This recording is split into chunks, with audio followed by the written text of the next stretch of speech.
بسا اوقات بہت سی محنتوں کا نتیجہ انسان دیکھتا ہے کہ ضائع چلا گیا. میں نے 10 سال محنت کی، حاصل کوئی نہیں نکلا. یہ ثمرات کیا ہیں؟ محنتیں، محنتوں کے ثمرات کا ضیاع. کوشش آپ نے کی، قسمت کی خوبی دیکھیے، ٹوٹی کہاں کمن، 2-4 ہاتھ جب کے لبے بام رہ گئے. Be prepared. ایک شاعر کے یہ اشعار ہیں، وہ کمیونسٹ تھا، میں نام بھی نہیں لیتا، لیکن یہ کہ یہ اسی انقلابی، چونکہ ان کا بھی ایک انقلابی نظریہ ہے، انقلابی عمل میں یہ سارے مراحل آتے ہیں. کوئی سیٹ بیک آیا، فرض کیجئے کوئی ناکامی ہو گئی، تو اپنے ساتھیوں کو دل بندھانے کے لیے یہ فصل امیدوں کی ہمدم اس بار بھی غارت جائے گی، سب محنت صبحوں شاموں کی اب کے بھی اکارت جائے گی. میرے نبی کے ثمرات کا جو لفظ یہاں آیا ہے، وَنَقْصٍ مِّنَ الْأَمْوَالِ وَالْأَنفُسِ وَالثَّمَرَاتِ، سب محنت صبحوں شاموں کی اب کے بھی اکارت جائے گی. دھرتی کے کونوں کھدروں میں پھر اپنے لہو کی کھاد بھرو، پھر مٹی سینچو اشکوں سے، پھر اگلی رت کی فکر کرو، پھر اگلی رت کی فکر کرو، جب پھر ایک بار اجڑنا ہے. ایک فصل پکی تو بھر پایا، تب تک تو یہی کچھ کرنا ہے. ایک مقصد ہے سامنے، انقلاب برپا کرنا ہے. ایک کوشش ناکام ہو جائے کوئی پرواہ نہیں، نیکسٹ. پھر تیار رہو ناکامی کے لیے. ایسا نہ ہو جو انگریزی میں کہتے ہیں hope for the best but be prepared for the worst. ایسا نہ ہو کہ دوسری مرتبہ ناکام ہو کے بددل ہو جاؤ، تمہاری ہمتیں جواب دے جائیں. نہیں، پہلے سے تیار رہو کہ دوسری مرتبہ بھی ناکامی آئے تو آئے، لیکن جب تک کہ کامیابی حاصل نہیں ہوتی ہمیں یہ کام کیے چلے جائیں. دیکھیے سیرت میں آیا کہ نہیں یہ واقعہ. بدر میں مسلمانوں کو فتح ہوئی تو احد میں زک پہنچی کہ نہیں؟ 70 صحابہ شہید ہوئے کہ نہیں؟ اگر ان کی ہمتیں جواب دے جاتی تو گاڑی کیسے چلتی آگے؟ تو فرمایا وَلَنَبْلُوَنَّكُمْ بِشَيْءٍ مِّنَ الْخَوْفِ وَالْجُوعِ وَنَقْصٍ مِّنَ الْأَمْوَالِ وَالْأَنفُسِ وَالثَّمَرَاتِ. ہم تمہیں لازم آزمائیں گے، خوف کی کیفیت سے، فقر و فاقے کی کیفیت سے، بھوک سے، جان کے نقصان سے، مال کے نقصان سے، محنتوں کے حاصل کے ضائع ہو جانے سے. وَبَشِّرِ الصَّابِرِينَ، اور اے نبی بشارت دیجئے صبر کرنے والوں کو. الَّذِينَ إِذَا أَصَابَتْهُمْ مُصِيبَةٌ، وہ کہ جب ان پر کوئی تکلیف آئے، کوئی مصیبت آئے، کوئی آزمائش آئے، قالوا انا للہ وانا الیہ راجعون، وہ یہ کہیں کہ ہم اللہ ہی کے ہیں، اللہ ہی کی طرف لوٹ جانا ہے. یہ وہی انداز ہے جو میں نے فارسی کا شعر سنایا تھا آپ کو کہ سر تسلیم خم ہے جو مزاج یار میں آئے. وہ ہمارا مولا ہے، ہمارا آقا ہے، اگر اسے یہی منظور ہے تو ہمیں بھی یہی منظور ہے. میں نے تسلیم و رضا کی بات کی تھی نا، آپ کو کچھ شعر سنائے تھے. ایک شعر اور سنیے، اور یہ کس کا ہے؟ محمد علی جوہر کا. ایک مرتبہ جیل گئے، ان کی ایک بیٹی جوان بیمار ہوئی، فوت ہو گئی. باہر چھوڑا انگریز نے، جاؤ بھائی دفن کر دو بیٹی کو. دوسری مرتبہ جیل گئے، دوسری جوان بیٹی اسی مرض میں مبتلا ہوئی. اب یہ جیل میں ہے، خبر پہنچی کہ دوسری بیٹی کے اوپر بھی اسی مرض کا حملہ ہوا ہے. ایک نظم لکھی ہے جس کا آخری شعر یہ ہے، تیری صحت ہمیں منظور ہے لیکن اس کو نہیں منظور تو پھر ہم کو بھی منظور نہیں. یہ ہے، جب تک یہ کیفیت نہ ہو اس میدان میں آدمی ثابت قدم نہیں رہ سکتا کہ میرے رب کو اگر یہ منظور ہے تو یہی مجھے منظور ہے، اور تیری صحت ہمیں چاہیے تو ضرور، لیکن ہمارے رب کو منظور نہیں تو ہمیں بھی منظور. راضی برضائے رب. وَبَشِّرِ الصَّابِرِينَ الَّذِينَ إِذَا أَصَابَتْهُمْ مُصِيبَةٌ قَالُوا إِنَّا لِلَّهِ وَإِنَّا إِلَيْهِ رَاجِعُونَ. نہ شود نصیب دشمن کے شود ہلاک تیغت، سر دوستہ سلامت کے تو خنجر آزمائی.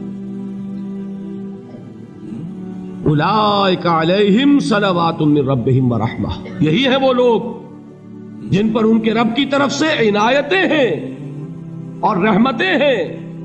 وَأُولَٰئِكَ هُمُ الْمُهْتَدُونَ، اور یہی ہے وہ لوگ جو کامیاب ہونے والے ہیں، ہدایت پانے والے، ہدایت یافتہ.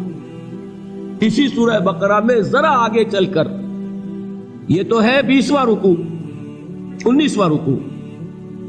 21ویں رکوع کی پہلی آیت ہے لیس البر ان تولوا وجوہکم قبل المشرق والمغرب ولكن البر من آمن بالله واليوم الآخر والملائكة والكتاب والنبيين وآتى المال على حبه ذوي القربى واليتامى والمساكين وابن السبيل والسائلين وفي الرقاب وأقام الصلاة وآتى الزكاة والموفون بعهدهم إذا عاهدوا والصابرين في البأساء والضراء وحين البأس. اب یہ آیت جو ہے سورۃ العصر میں جو مضامین آئے تھے سارے اس میں موجود ہیں.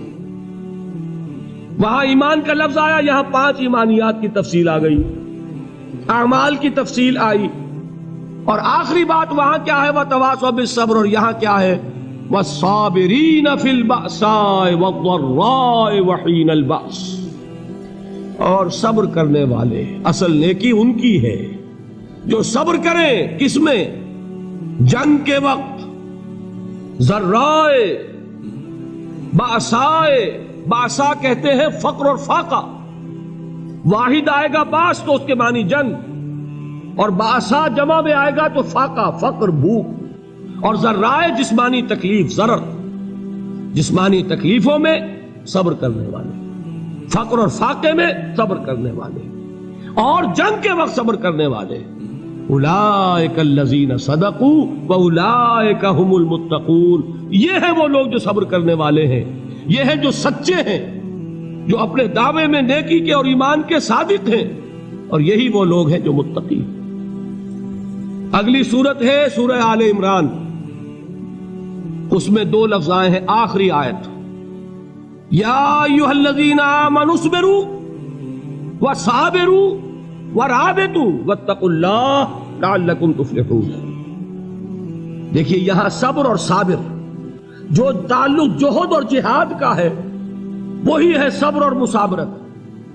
صبر ایک طرفہ عمل ہے، آپ جھیل رہے ہیں، برداشت کر رہے ہیں. صبر علی المعصیہ، صبر علی الطاعہ، صبر علی الابتلاء، یہ سب کیا ہے؟ صبر. اور مصابرت کیا ہے؟ صبر کا صبر سے مقابلہ. یہ سورہ آل عمران اب وقت نہیں ہے، میں آپ کو سناتا اللہ تعالیٰ نے کیسے کیسے مسلمانوں سے کہا، مسلمانوں تمہیں زک پہنچی ہے تو انہیں بھی تو پہنچی تھی. ان کے 70 نہیں مارے گئے تھے بدر میں؟ ان کے حوصلے جو ہیں وہ تو پست نہیں ہوئے، وہ اگلے سال آ گئے تم پر چڑھائی کر کے. تم کیوں اتنا برا مان رہے ہو؟ تمہارے دل اتنے زخمی کیوں ہو گئے؟ تمہیں تکلیف پہنچتی ہے تو انہیں بھی پہنچتی ہے. اپنی غیرت جو ہے ہمیں ذرا اس کا جائزہ لینا چاہیے. لوگ باطل نظریات کے لیے کتنی قربانیاں دے رہے ہیں، لوگ باطل چیزوں کے فروغ کے لیے کتنی محنتیں کر رہے ہیں. جیسا کہ میں نے ابھی کہا تھا، اسی غیرت کو چیلنج کرنے کے لیے، ذرا آپ کی حمیت دینی کو جوش دلانے کے لیے، قادیانی نوجوان کتنی تعداد میں اپنے آپ کو دین کے لیے وقف کرتا ہے، اور آپ کتنے نوجوان ہیں جو اپنے آپ کو دین کے لیے وقف کرتے ہیں، اور ہوں وہ کھاتے پیتے گھرانوں کے لوگ. یہ نہیں ہے کہ اگر کوئی اور کام نہیں کر سکتا تو پھر یہ ہے کہ وہ دین کے کام میں لگ جائے. باصلاحیت لوگ، کھاتے پیتے لوگ، ذہنی استعداد رکھنے والے لوگ، اونچے گھرانوں کے لوگ، وہ وقف کریں اپنے آپ کو دین کے لیے. اس کے بغیر کیسے باہر آ جائے گی، کیسے رونق آ جائے گی؟ تو دنیا میں باطل نظریات والے جو ہیں، یہ بات کہی گئی ہے، مسلمانوں تم اگر توحید کے لیے لڑ رہے ہو، دیکھتے نہیں ابو جہل کو، اس نے گردن کٹوائی ہے شرک کے لیے، شرک کے لیے گردن کٹوائے، اور تم توحید کے لیے گردن کٹوانے کو تیار نہ ہو. اس نے گردن کٹوائی کہ نہیں کٹوائی؟ اور کس طرح کٹوائی ہے؟ کیونکہ بڑا متکبر قسم کا، فرعون قسم کا شخص تھا.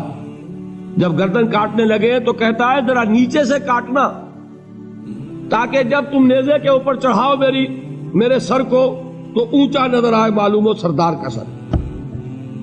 وہ بدبخت مرتے ہوئے بھی جو اس کی کیفیت تھی نا، اس کو ذہن میں رکھیے.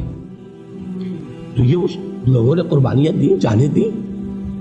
تو فرمایا اگر تم ان سے زیادہ قربانی نہیں دو گے، یہ نوٹ کر لیجئے اس کو، مجرد اگر حق کو غالب کرنا اللہ کے ذمے ہو تو آنے واحد میں غالب کر دے گا، تمہیں تکلیف ہی دینے کی ضرورت نہیں. سمجھ رہے؟ کیا اللہ کے مقابلے میں کوئی باطل کی طاقت ٹھہر سکتی ہے؟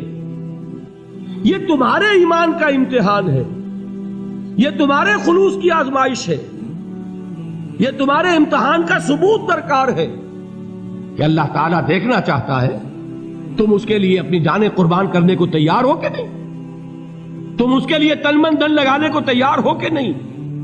اور یہ جان لو کہ اگر کفار اور مشرکین اور ملحدین اور باطل نظریات والے وہ جو کچھ قربانیاں اپنے باطل نظریات کے لیے دے رہے ہیں ان سے زیادہ اگر تم نہیں دو گے تو حق غالب نہیں ہوگا۔ انہوں نے جو صبر کیا ہے اپنے باطل نظریات پر، اگر تم اس سے زیادہ صبر کا ثبوت نہیں دو گے اپنے اس حق پر تو حق غالب نہیں ہوگا۔ اس لیے فرمایا یا ایھا الذین آمنوا اصبروا وصابروا، نہ صرف یہ کہ صبر کرو بلکہ صبر میں اپنے دشمنوں سے آگے نکلو، ان کے صبر سے بڑھ کر صبر کرو۔